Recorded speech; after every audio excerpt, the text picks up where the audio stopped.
Boss, ang hanap mo ba sa kapote ay yung quality na at pasok pa sa budget mo? Kasi kung pagdating sa quality at affordable pa sa budget, meron ako marerecommend sa inyo na Rain or Shine Adventure Raincoat.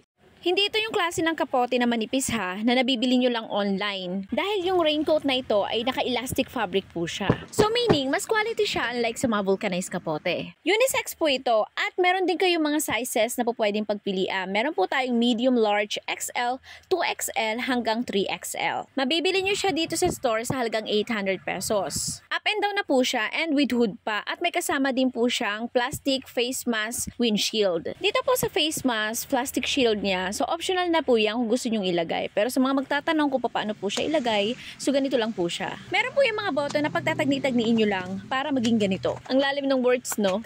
Basta mga bossing, pag na-assemble siya, ganito yung magiging itsura niya. Uy, mga bossing, baka akala nyo malabo yung windshield ha. So, meron pa po yan naka-layer na plastic. So, tanggalin nyo na lang. Reminder lang po, sa lahat ng mga customer natin at kung malapit lang po kayo dito sa store, mas maganda, sumadya po kayo dito sa store para makapagsukat. Kasi po, no return policy po tayo. Pero, meron din po naman akong ilalagay dito na chart na po pwedeng nyo pong pagbasihan. Pero sabi ko nga po sa inyo, much better pa rin makapagsukat talaga sa store para malaman po natin kung ano po yung sukat na nababagay sa inyo. Hindi ko nila lahat, pero hindi po talaga maiwasan na meron po mga customer na pag hindi po na-satisfied, ibabalik. Hindi po natin tinotolerate yun ha. Kung baga, yung mga item po natin ay hindi test subject na kung ilang araw na ginamit, tapos pag hindi na-satisfied, ay ibabalik. Boss, kahit sa ang store, walang ganun.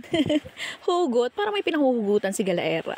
Dito po sa Galaera Moto Gears ay no return policy po tayo. So mga bossing, sa mga gusto mag-avail dito sa store, habang nandito pa lang po kayo ay i-check nyo na mabuti yung mga bibilhin yung item. Para dito pa lang, if ever meron tayong napansin na defect, mapapalitan po natin agad kung meron po tayong stock.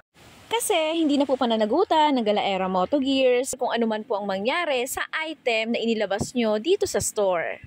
Yun lang mga bossing. See you on my next video. Thank you. Bye!